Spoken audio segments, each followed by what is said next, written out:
So when you aren't getting enough sleep, you don't read facial expressions from other people in your lives.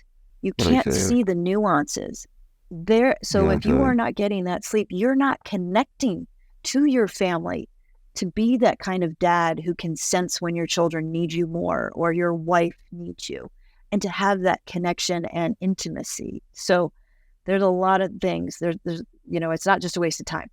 There's so many functions that happen.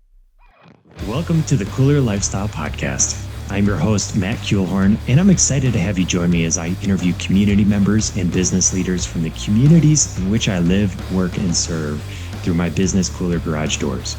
We're going to bring you highlights on characters in our communities. Why? Because community matters, and I want to know more about who is behind our business and leadership in order to understand and support the community fabric that our relationships make up. And collectively, we can build stronger communities that support our lifestyles, our youth, and our health.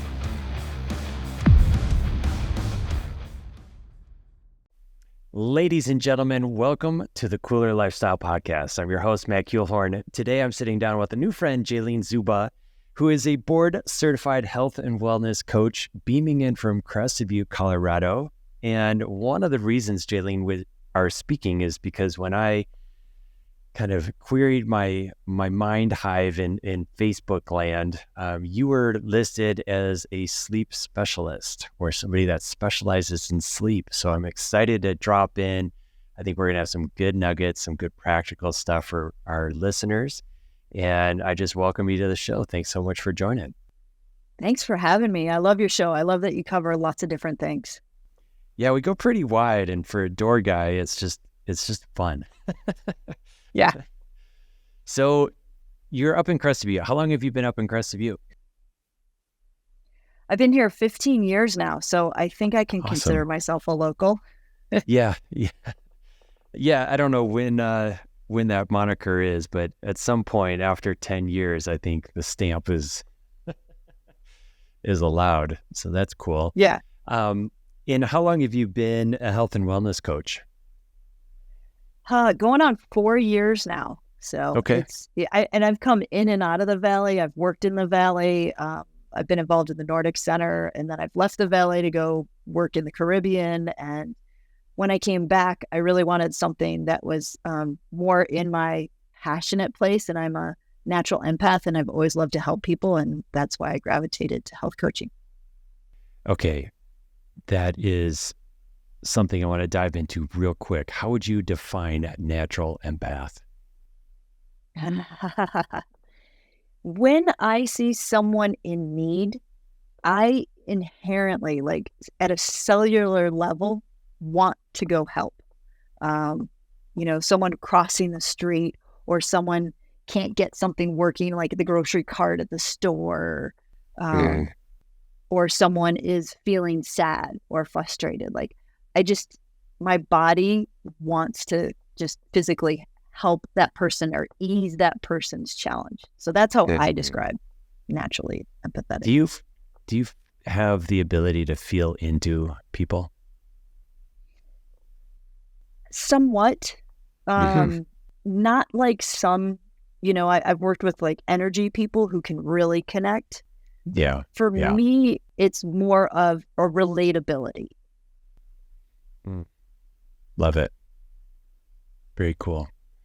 I want to give a little bit of runway to you and have you explain a little bit of your journey. We don't need to get all the nitty gritty, but how did you get into health and wellness coaching? And potentially this goes into kind of the realm of sleep.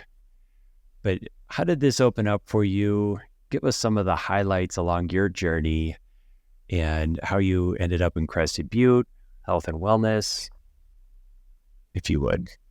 Yeah. I've always loved the Robert Frost poem, The Road Not Taken. I believe that's the name of it. It's two roads diverged in a wood. Sure. And I chose the one less traveled. As a child, that really resonated with me. I was like, I'm just different and I'm okay with that. And my mom embraced that.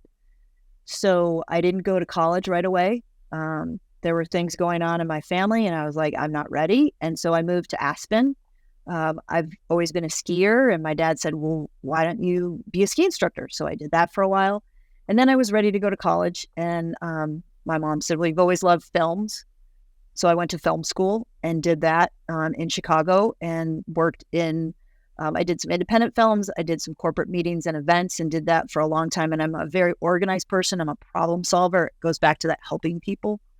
And was loving the challenge of that environment, but it wasn't, I wasn't making a difference in the world. And I've always had a desire to leave an imprint and leave the world better and have an impact. So then I met Evan, my partner, and I was out here for a family reunion, and my family member said, you two should meet because you both like to ski and you both like to sail. And that was 15 years ago. And then, so I moved here and was like, how can I use these organizational skills? And the Grand Traverse, which is a big backcountry race here, was changing hands and going to the Nordic Center. And so I went to them and said, I have all these skills and I would love to be your race director. So I got to do that. Brian Wickenhauser and I were co-race directors together for a couple of years, and I loved it. And then Evan said, we want to own our own sailboat someday. We want to sail around the world someday. What if we go work in the Caribbean for a little while and just see how we feel about it? Let's kind of do a little test. So completely did, another 180 and went to the Caribbean and worked on charter boats for a couple of years, some yachts, I guess people would call them. They were in the larger range, and we would take out 8 guests for a week and go all around the British Virgin Islands and even down to Grenada.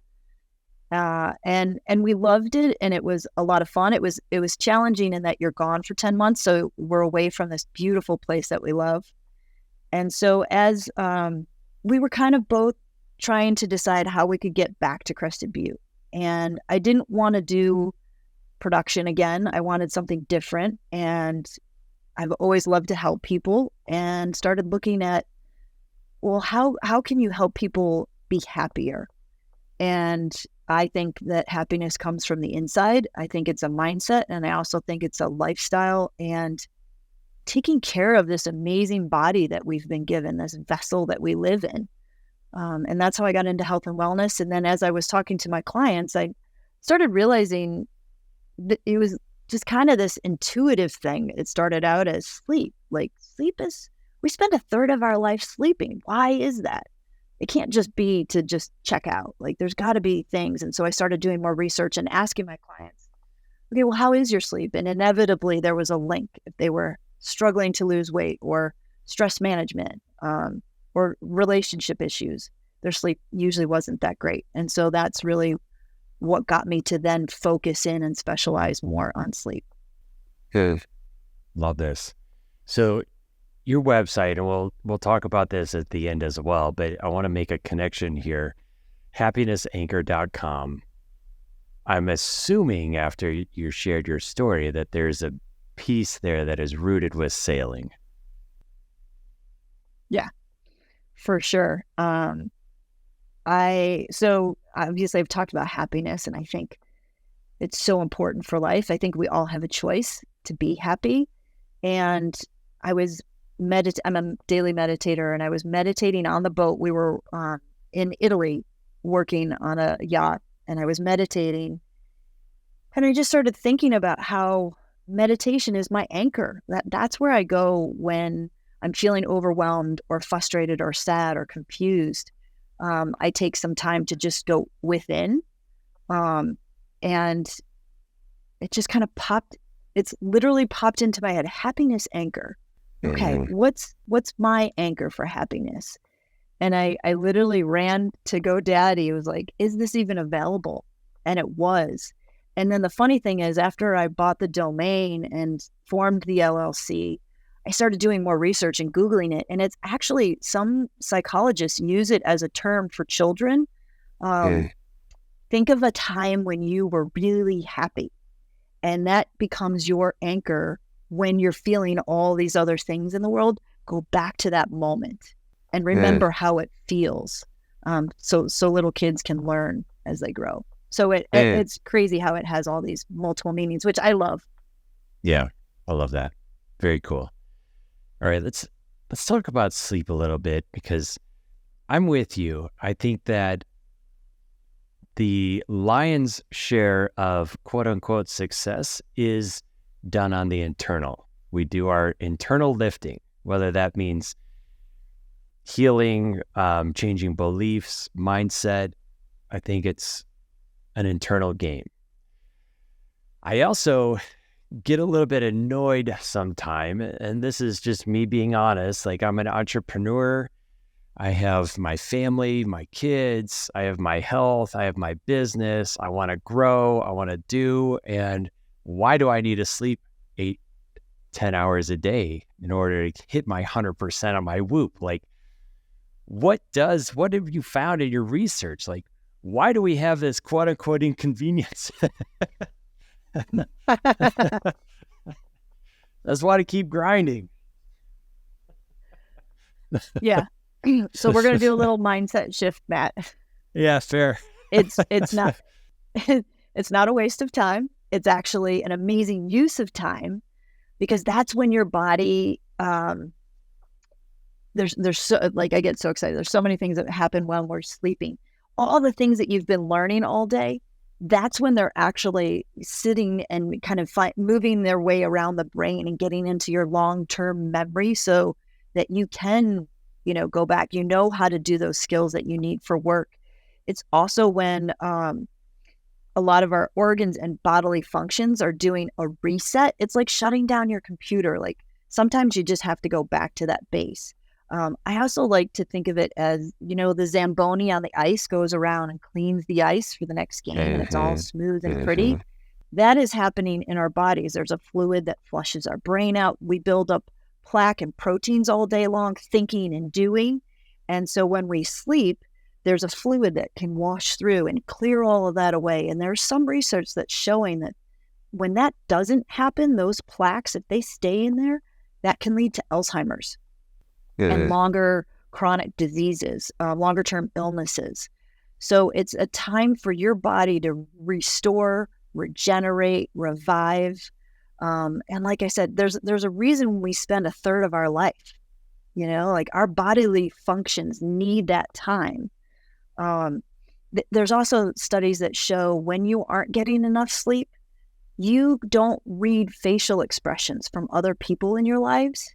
You can't see the nuances there. So if you are not getting that sleep, you're not connecting to your family to be that kind of dad who can sense when your children need you more or your wife needs you, and to have that connection and intimacy. So there's a lot of things. There's it's not just a waste of time. There's so many functions that happen. Yeah. I mentioned some of that in jest and to throw out some contrast, but I do appreciate sleep. I understand, when I look at the world on a very macro and even micro scale, like, it is cycles. It's all energetic cycles. There's waves of energies. And so it makes sense that as animals, as this thoroughbred athlete body, and I think we're all athletes, we all have thoroughbreds that we are in charge of, then it makes sense to appreciate the cycles. So there's awake and there's sleep. There's the cycles of emotions, and I can go on and on.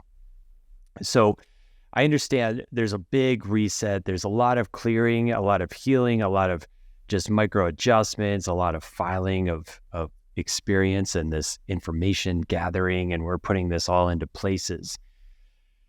I also have done some research, and I understand, like, the level of sleep can definitely impact how we think.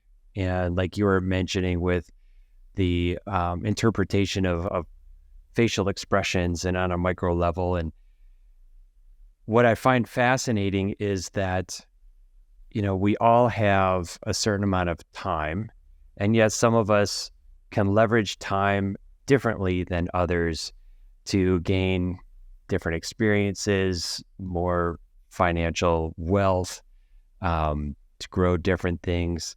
And I have to imagine some of that is based on just our own sleep patterns and our health and wealth. But But when we're talking about sleep, what have you seen that goes into making it better?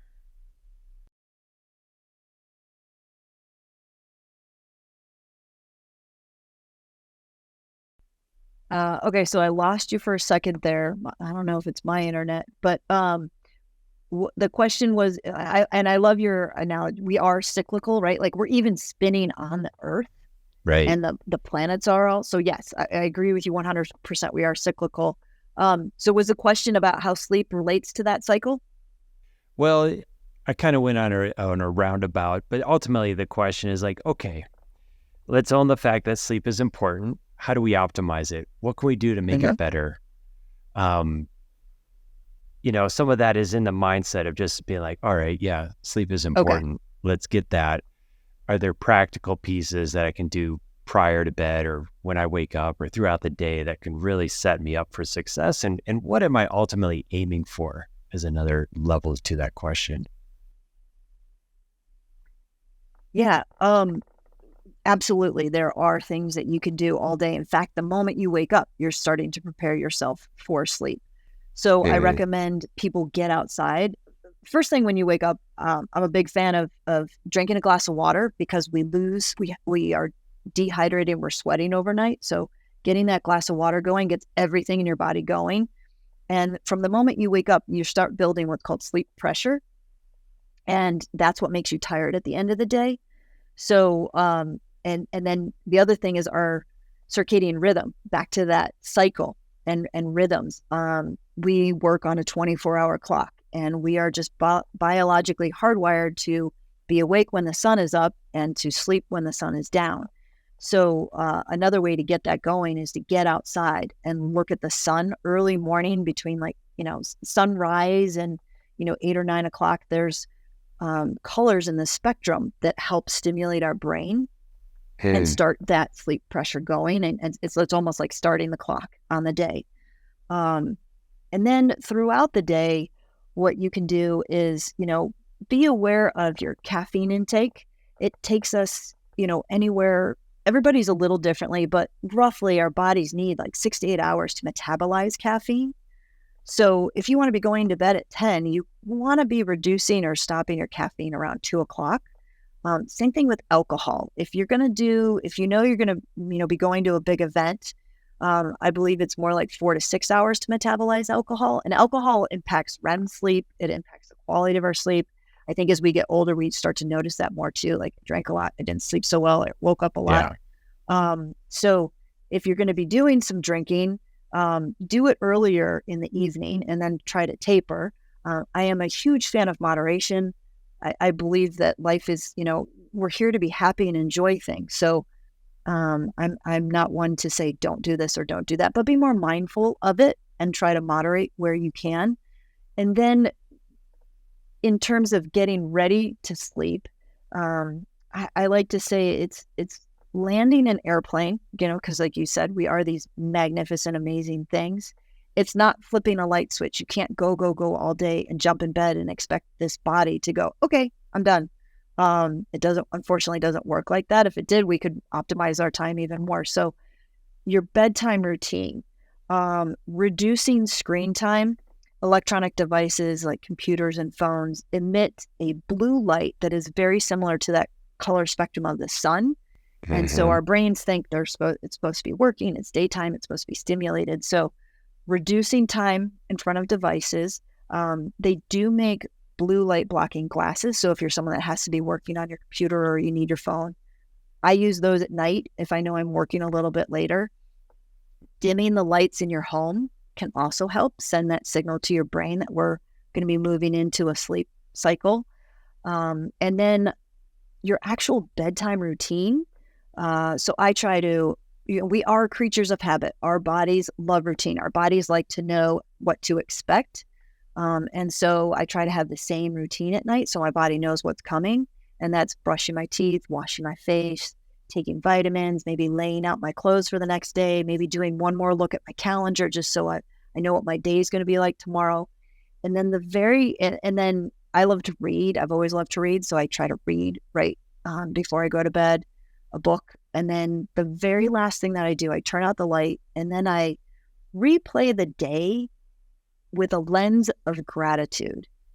What happened? And I started the morning, what happened all day long that I am grateful for?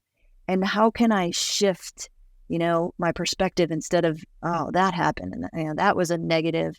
What were the positives that happened? And it can be little things like, I used my favorite pen today, or I got to take the dog for a walk, or, I got something done, or I got a parking space, so that you're going into slumber with a calmer state and frame of mind. And then consistency is also very important. Like I said, we're creatures of habit. So as much as you can, keeping that bedtime and wake up time within a half hour to an hour, the same 7 days a week. It's challenging because Monday through Thursday, we're focused on work, getting up for work, going to bed. And then Friday and Saturday comes and we want to stay out with friends, or Saturday, Sunday morning comes and we want to sleep in. And by Sunday night, our bodies are like, well, which schedule am I supposed to be on? So as much as you can, 7 days a week, keeping consistency. I mean, consistency is such a key for so many things in our life. Yeah. For folks that maybe have this consistency or maybe are not even optimizing for sleep, what would you say as far as speaking to the importance of sleep? Is there research that shares for those that get consistent 8 hours of sleep and hit like an hour and a half, 2 hours of REM deep sleep, like they live longer, they're more productive? Is there anything that's like scientifically anchoring in that might give a little bit more oomph to like, all right, I'm going to optimize sleep because... Yeah, you're right. We all need a why and a motivation. And so that's why I love sharing all this science, because I think if we understand why sleep is so important, we are more motivated to make it a priority. So yes, they are showing that, the 6 to 8 hours, we're all a little different. So 6 to 8 hours, you're going to reduce chronic diseases, heart diseases, dementia, diabetes, blood pressure. And like I said, people who are getting that 6 to 8 are less likely to have Alzheimer's and long-term memory loss. You are more productive. You are more focused. So you're actually doing your job better. There's research and charts that show like your cognitive skills really decrease. So even though like in college, you stay up late cramming, you think like, oh, but you're actually not going to retain any of that information. It's actually better for you to go to sleep, get 6 to 8 hours, and you're going to retain that information that you did study. There was something else that you asked too that was making me think about another why. Long-term health is definitely better. Focus, relationships, they all improve when we sleep. Oh, so a great way to know how much you need, because we are so different, is pick a day when you can sleep in, like on the weekend, and go to bed, whatever time you go to bed. Don't set an alarm, and just see what time your body wakes up naturally. And that can give you an idea of if you're more of a 6 hour or if you're more of an 8 hour. I've been starting to measure some of my sleep with my Whoop. Do you use this, or are there other pieces that you would recommend for folks? I mean, it seems like it can measure my sleep, and I just have a little bit of skepticism to it yet, but I'd love your insight on that. Yeah, I like those devices. I think they're tools that are helpful to get an idea. Where I caution is, don't let that be the dictator. If you wake up and you're feeling great and you're rested, but the Whoop is telling you something different, go with what you're feeling. Don't let it be an influencer. It's more of a place to get information and do some tracking. I don't have a Whoop. I have considered getting one. I think another great device is the Oura Ring.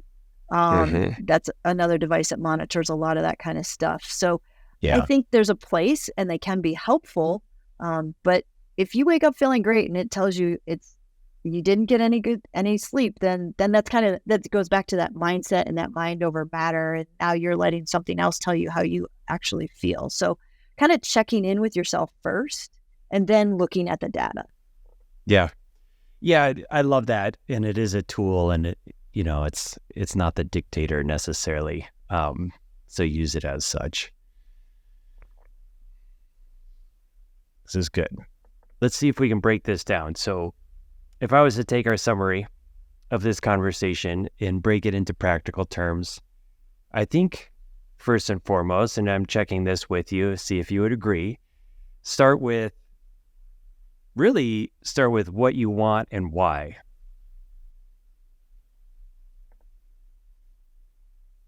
Yep. Got to start with our why.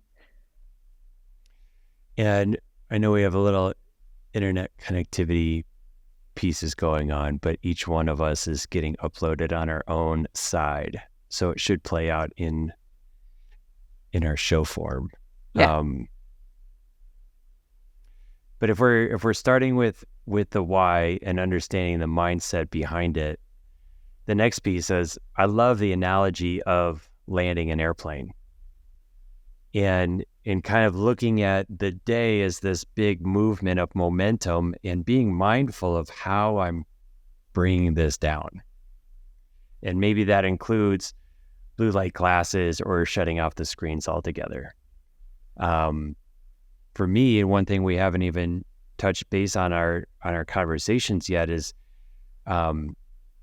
using some kind of a supplement like a melatonin or another type of vitamin that could become part of a routine where it's like, okay, I'm taking this, now I'm like turning this down. But are there any have you seen any long-term implications to a melatonin or another type of vitamin type of piece? Supplements, yeah. Melatonin is okay on a short term. I have used melatonin when I used to work in production, and I knew I wasn't going to have the time to land the plane. Like I just really needed to kind of get into that sleep faster. I would use melatonin then, and also knowing if I didn't have a window to get a long period of sleep. The problem becomes long-term use. Our bodies produce melatonin naturally. And so if you start supplementing it, then your body's going to stop making it or make less of it. And you kind of become dependent on it. So I'm not a fan of using it long-term. I think, if we got more magnesium into our diet, and that's where I would lean if I were going to do supplements more in that capacity, because that's also helping brain health. So much of our body functions need magnesium. So, I try to not do sleep aids. I think that they're, like sleeping pills. Again, if you are in a very, say you're grieving, or something traumatic has happened and you can't sleep, you can't stop your brain. Short term, it's a Band-Aid. It'll help you get through so that you can continue to get the sleep to heal through whatever trauma you're dealing with. But long term, I'm more a fan of behavioral change. Now, if someone is having, if they're waking up in the night and they've tried every behavioral change and things aren't happening, I also highly recommend you talk to your doctor and see if maybe a sleep study is something. Maybe you have sleep apnea. Maybe you are not getting enough oxygen at night. So, big fan of starting with behavior change. And if that's not working, talking to your medical practitioner and seeing maybe if there's something else that's lacking. Yeah, love it. So get the mindset, understand and value sleep, recognize that it is a productive part of a well-fulfilled life. Bring the plane down as naturally as possible. And what I've heard and what I might include also, like I've heard, limiting screens, blue blocker glasses to reduce that type of light that can indicate to us that it's go time, and have a bit of a routine so we can start slowing down. Maybe that includes some kind of calming breath work. I think one thing I've noticed is just reducing any food consumption a number of hours. Like if I have a late dinner, I notice that disrupts my sleep. And that's not even including any imbibement of alcohol or substance, which can also interact with that kind of stuff. Trying to think, I mean, I heard magnesium could be a good supplement to add to a diet, not necessarily as a sleep supplement, but limiting anything that would really incur sleep, because like you mentioned, melatonin is made within us. Let our natural bodies like do our game and do what is best. Just trying to think. And then I also heard, wake up and get out in the sunlight and like spur the activity so that we can actually feel both ends of the cycle. Anything else is jumping out as far as practical pieces that listeners can take and improve and optimize sleep? Yeah, I would say track. There's a lot of great tracking, PDFs, or there's probably web apps too, but we are all so different and unique. And so these are just, some broad tips, but what really works is tracking your own. What are you eating? Like you said, are you drinking? You noticed it's self-awareness. And that only happens when you can really track it. Like, it's so hard to remember. And then when you are tracking it, you're making connections like you did, like eating later. I don't sleep so great. So what am I eating? What am I drinking? Caffeine, alcohol, stress level. What time did I go to bed? What time did I get up? How was my sleep? And then you can connect the dots. But ultimately, like you and I have talked about, it's mindset. Whether a Henry Ford quote that I go back to, whether you think you can or you think you can't, you are right. So if you think you can't get good sleep, it's going to be even more challenging. But if you can give yourself some grace and say, what, I may not have had great sleep in the past, but this is something I want to improve because I know it's better for my health and I'm going to see a lot of great benefits. And I'm working on it. We're all a work in progress. Yeah. I love that. Okay. We're getting very close to putting a bow tie on this conversation, Jalene, but I'd be remiss if I didn't ask you this question. Do you have any tips for those moments? Maybe I ate a burger late at night. Maybe I just have my mind spinning and it's like 1 a.m, 2 a.m. Snow falls off the roof. I'm awake. Yeah, and I'm like, oh man, I've got 4 hours until I normally wake up.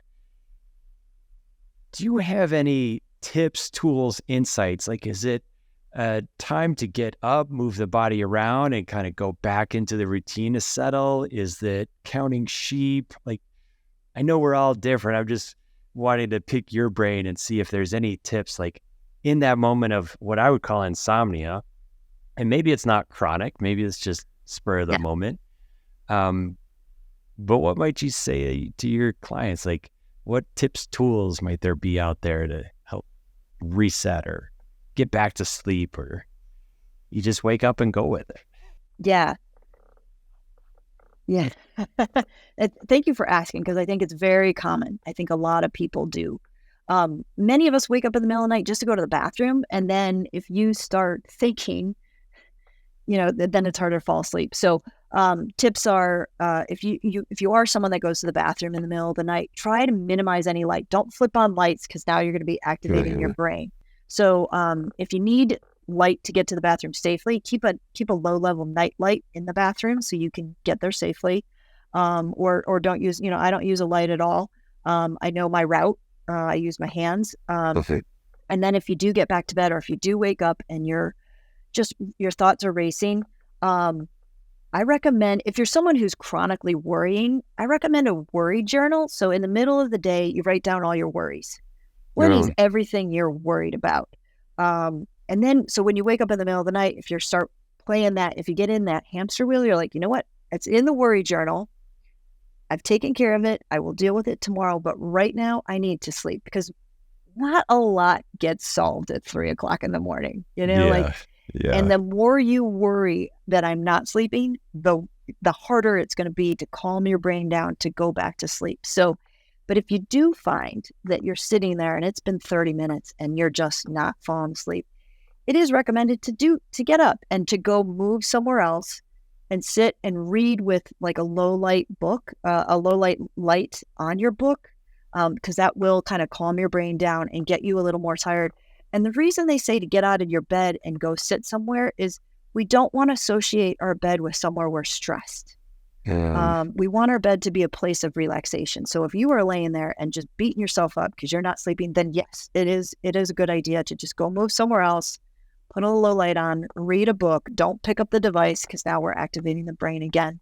But what I do is I either meditate, I like we've talked about the calming breaths, counting my breaths, or I'll go back to that gratitude. I'll go back to like, what am I grateful for? What's happening in my life? Or what am I looking forward to that I'm grateful for? And that I find that's my silver bullet for me.